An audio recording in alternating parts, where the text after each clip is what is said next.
నా పేరు Srikanth. First time మీరు మన ఛానల్ చూస్తుంటే సబ్స్క్రైబ్ చేస్తారని మనస్ఫూర్తిగా కోరుకుంటున్నా. ఇక విషయంలోకి వెళ్తే మీ అందరికీ తెలుసు, తులసి చంద్ ఈమె ఈ మధ్య బాగా కాంట్రవర్సీకి చాలా వేదికగా మారుతున్నారు.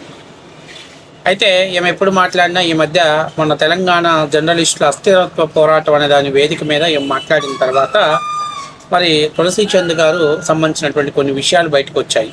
అదేంటంటే గతంలో చిట్ ఫండ్ కంపెనీ పెట్టి మోసం చేసినటువంటి మంగ్లీ లాంటి వాళ్ళని అంటే ఆ టీంని పిలిచి ఆమె ఇంటర్వ్యూ చేయటం, బాధితులను పిలిచి ఇంటర్వ్యూ చేయకపోవటం ఇలాంటివి. ఎందుకంటే ఆమె మాట్లాడేవన్నీ కూడా విప్లవ స్ఫూర్తితో ముందుకు నడవాలనేటట్లుగా ఉంటాయి ఆమె వీడియోలు. అలాంటప్పుడు బాధిత కుటుంబాలను పిలిచి ఆమె మాట్లాడాలి. కానీ ఆమె ఎవరైతే మోసం చేస్తారో, ఆరోపణలు ఎదుర్కొంటున్నారో వాళ్ళని పిలిచి ఇంటర్వ్యూ చేయటం జరిగింది.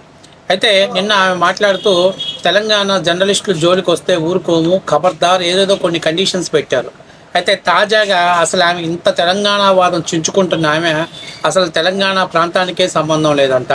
తెలంగాణ అని చెప్పుకుంటూ తెలంగాణ వాదాన్ని ముందుకు తీసుకెళ్తూ తెలంగాణ ప్రజల పేరుతోటి ఆమె పాలిటిక్స్ చేస్తూ ఆమె తెలంగాణ ప్రజల్ని మోసం చేస్తుందని, అసలు ఆమె పుట్టు పూర్వగతలు అసలు తెలంగాణకే సంబంధం లేదంటూ తాజాగా ఒక మహిళ ఆరోపణ చేశారు. సో ఈ ఆరోపణల అబద్ధాలా నిజాలా అనేటి ఒకసారి ముందు మనం విశ్లేషిస్తే ఆమె తులసి చంద్ అనేటువంటి వ్యక్తి అసలు తెలంగాణకు సంబంధించినటువంటి మహిళే కాదని ఆమె కొన్ని విషయాల్ని మనతో షేర్ చేసుకోవడానికి ఇన్స్టాగ్రామ్స్లో సోషల్ మీడియాలో పెద్ద ఎత్తున వీడియో ఒకటి వైరల్ అవుతుంది. సరే ఒకసారి చూద్దాం ఆమె ఏం చెప్తున్నది.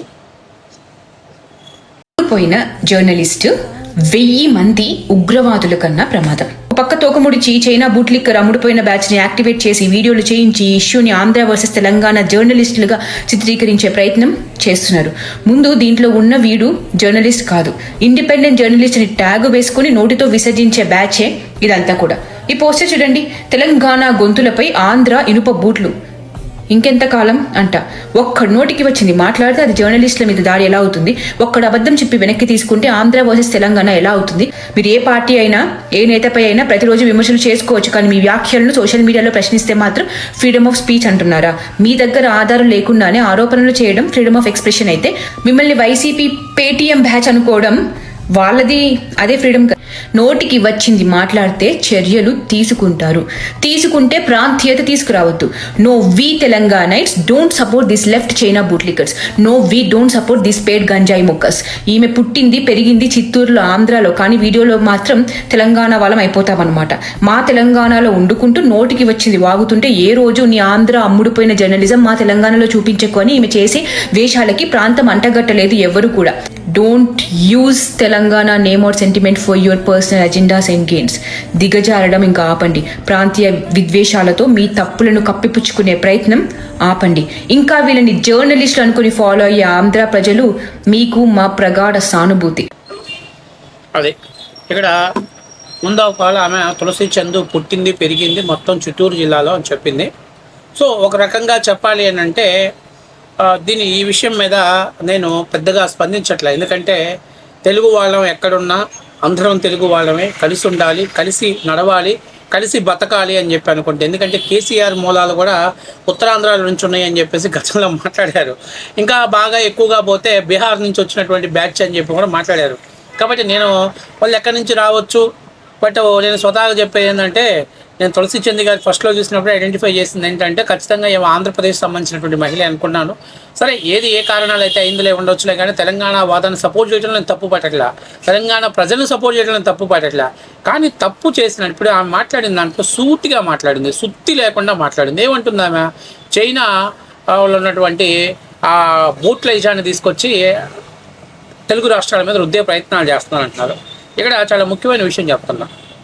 జర్నలిస్టు నాగేశ్వరరావు గారు క్లియర్ కట్గా మాట్లాడారు. ఏమని చెప్పారు? అమిత్ షా గారితో పవన్ కళ్యాణ్ గారు జనసేన పార్టీలో కీలకమైనటువంటి సభ్యుడు నాదెళ్ల మనోహర్ గారు వెళ్ళి మాట్లాడి జగన్మోహన్ రెడ్డిని అరెస్ట్ చేసి లోపలేయండి, మాకు ఒత్తిడి వస్తుందని చెప్పి అడిగారు. ఇది చాలా పెద్ద కాంట్రవర్సీ. ఇది నిజంగా కానీ జగన్మోహన్ రెడ్డికి పొలిటికల్గా ఒక అష్యూరెన్స్ని, అలాగే ఒక సింపతి కార్డ్ని జనరేట్ అవడానికి ఉపయోగపడినటువంటి ఒక అష్యూరెన్స్ ఉన్నటువంటి కార్డు ఇది. దీని మీద జనసేన పార్టీ కూడా స్పందించండి. మేము ఎక్కడ ఎటువంటి మాటలు మాట్లాడలేదు, ఎక్కడన్నా మాట్లాడినట్టు మీరు నాగేశ్వరరావు గారు చూపించండి అని చెప్పేసి అడిగింది. తర్వాత ఆయన ఏమన్నాడు? ఓకే, ఐఎమ్ ఎక్స్ట్రీమ్లీ సారీ, నేను ఎటువంటి భేషజనాలు పోకుండా బేషరతుగా క్షమాపణ చెబుతున్నాను అన్నాడు. తర్వాత ఏమైంది, 3 రోజుల తర్వాత ప్రెస్ మీట్లు పెట్టేసి ఏమంటారు, నేను చావనైనా చస్తాను కానీ అరెస్ట్ అయినా చేసుకోండి కానీ నేను మాత్రం మాట్లాడిన మానేయను. అసలు ఇక్కడ పెట్టినటువంటి సమస్యని మీ బేషరతుగా క్షమాపణ చెబుతానని ఎందుకు చెప్పారు?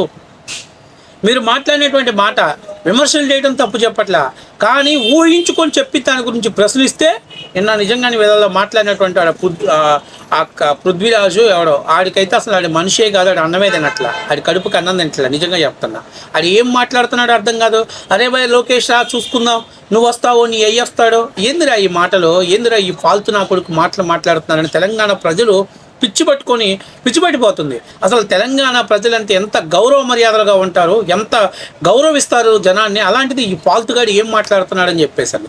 అలాగే ప్రొఫెసర్ నాగేశ్వరరావు గారు బూట్లు మోయటానికి కూడా పవన్ కళ్యాణ్ గారు పనికిరానండి. ఎవడు చెప్పాడు? మేము పనికిరాం కాబట్టి వదిలేసాం, మీరు పనికొచ్చేవాళ్ళు కాబట్టి మోయండి బూట్లు. ఎవరొద్దన్నారు, రోజు బూట్లు మోయండి, బూట్లు మోస్తారో బూట్లు నాకుతారో ఏదో ఒకటి చేయండి. ఇక్కడ చాలా ముఖ్యమైన విషయం ఏంటంటే విమర్శలు వాళ్ళే చేశారు, కానీ వాళ్ళు మాట్లాడినటువంటి విమర్శల మీద ఎక్స్ప్లెనేషన్ అడిగితే భావ వ్యక్తీకరణ స్వేచ్ఛ కాబట్టి ఫ్రీడమ్ ఆఫ్ ద ఫైట్ చేస్తున్నాం మేము అంటున్నారు. అసలు ఫ్రీడమ్ ఆఫ్ ద ఫైట్ ఏంటి? అసలు మీరు మాట్లాడింది ఏంటి? దీనికన్నా సంబంధం ఉందా? ఏమైనా విషయం పొందనుందా? ఈరోజు వాస్తవ విషయం తులసి చంద్ మాట్లాడిద్ది. పవన్ కళ్యాణ్ గారు పాపం విజయ్ గారు గెలిచారు కాబట్టి ఆ బాధలో ఉన్నారు, దానికి సంబంధించినటువంటి ఒత్తిడి నుంచి ఉపశమనం పొందడం కోసం నాగేశ్వరరావు గారు ఎపిసోడ్ తీసుకొచ్చారని చెప్తారు.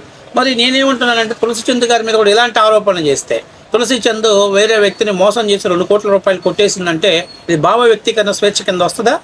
తీసుకుంటావు తులసి చంద్? కాబట్టి నేను చెప్పేది ఏంటంటే, సరే ఆమె తెలంగాణ ప్రాంతానికి సంబంధించిన మహిళ, లేదా ఆంధ్రప్రదేశ్ సంబంధించిన మహిళ, లేదా చిత్తూరు జిల్లాకు సంబంధించిన మహిళ, రాయలసీమ సంబంధించిన మహిళ కాదు, మేము తెలుగు వాళ్ళ ఆడపిల్ల అంతే. దాన్ని అంతే అంటున్నాం. ఆ గౌరవ మర్యాదలు మనం నిలబెట్టుకోవాలంటే రాజకీయాలు హోందాగా చేయాలి, విశ్లేషణను హోందాగా చేయాలి. ఇందాక మాట్లాడింది ఒక నీతిమాలిన జర్నలిస్టు 1000 మంది ఉగ్రవాదులతో సమానమని. కానీ వీళ్ళు ఇప్పుడు ఎవరైతే మాట్లాడుతున్నారో జగన్మోహన్ రెడ్డి దగ్గర పేమెంట్ తీసుకొని వాళ్ళు జగన్మోహన్ రెడ్డి పేమెంట్ కోసం పనిచేస్తున్నారు తప్ప నుంచి ఎక్కడా కూడా తమ ఐడెంటిటీ కోసం, సెల్ఫ్ రెస్పెక్ట్ కోసం, ప్రజల ఐడెంటిటీ కోసం, ప్రజల సమస్యల మీద పోరాటం చేయట్లేదు అనేది 100% నిజం. వాళ్ళు తప్పు చేస్తున్నారు కాబట్టే వాళ్ళు తప్పులు బయటపడ్డప్పుడు దాన్ని కవర్ చేసుకోవటం కోసం తెలంగాణ అనేటువంటి ముసుగులు వేసుకొని తెలంగాణ ప్రాంతీయవాదం లేపి రాజకీయంగా లబ్ధి పొందాలని, ప్రాంతీయవాదాన్ని రెచ్చగొట్టి రాజకీయ లబ్ధి పొందాలని చూస్తున్నారు. ఇది 100% తెలంగాణ ప్రజలు గ్రహించాలి, తెలంగాణ ప్రజలు ఆలోచన చేయాలి. తెలంగాణ ప్రజలు నిన్న ఎవడో మాట్లాడతాడు, ఎన్టీఆర్ గారి విగ్రహాలను లేపేస్తాం, ఎన్టీఆర్ గారి ఘాట్లు లేపేస్తాం, మీకేం పనిరా ఇక్కడ అని చెప్పి మాట్లాడుతున్నాడు. వాడికి కూడా నేను చెప్తుంది ఏంటంటే, తెలుగు వాళ్ళ ఆత్మ గౌరవాన్ని నిలబెట్టింది ఎన్టీ రామారావు గారు, ప్రాంతీయ పార్టీలకు ప్రాణం పోసింది ఎన్టీ రామారావు గారు. ఈరోజు ఎవడైతే వీడు వాగుతున్నాడో వాడికి వాక్ స్వతంత్రాన్ని ఇచ్చింది కూడా నందమూరి తారక రామారావు గారు. 1983 తెలుగుదేశం పార్టీ స్థాపించక ముందు కూడా బీసీలు ఎక్కడా కూడా రాజ్యాధికారానికి దూరంగా ఉన్నారు. తెలంగాణలో పటేల్ పట్వారీ వ్యవస్థ బలంగా ఉంటే దాన్ని రద్దు చేసి బీసీలకు రాజ్యాధికారాన్ని ఇచ్చిన పార్టీ తెలుగుదేశం పార్టీ. అలాంటి పార్టీ మీద విమర్శలు చేస్తున్నారంటే ఆత్మవిమర్శ చేసుకోవాలి, సిగ్గుంటే ఇంకోసారి మాట్లాడకూడదు. ఈరోజు నేను మాట్లాడుతాను తులసి చంద్ని. తులసి చంద్కి పాపం రాహుల్ గాంధీ గారిని ప్రధానమంత్రిని చేయాలనే మనసులో కోరిక ఉవ్విళ్ళూగుతుంది. అందుకోసం పాపం బీజేపీ తోటి పొత్తున్న ప్రతి వాళ్ళని శత్రువులుగా భావించి వాళ్ళ వినాశనం కోసం పనిచేస్తున్నమాట. 100% నిజం. అయితే జర్నలిజంలో ఉన్నటువంటి వ్యక్తి పూలు పడితే ఆనందపడి, రాళ్ళు పడితే బాధపడే పరిస్థితులు ఉండకూడదమ్మా.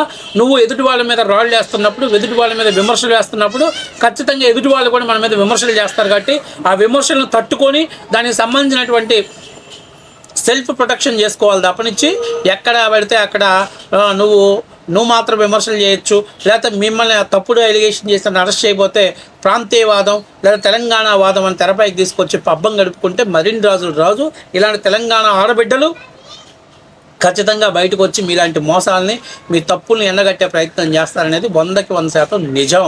సో ఇప్పుడు నేనేమంటున్నానంటే, ఒకవేళ చిత్తూరు జిల్లా అయితే ఇన్ని రోజులు తెలంగాణ వాదినని, తెలంగాణ వాదాన్ని ముందుకు తీసుకెళ్ళి తెలంగాణ ప్రజల కోసం పనిచేస్తానని వాళ్ళు ఇచ్చేటువంటి కలరింగ్లన్నీ కూడా అబద్ధాలు. 100% వీళ్ళందరినీ కూడా విమర్శలు చేస్తే ఖచ్చితంగా వీళ్ళ వెనకాల ఉన్నటువంటి వ్యక్తి వైఎస్ జగన్మోహన్ రెడ్డి పేటీఎం కూలోళ్ళు వీళ్ళు అనేది మాత్రం 100% నిజం.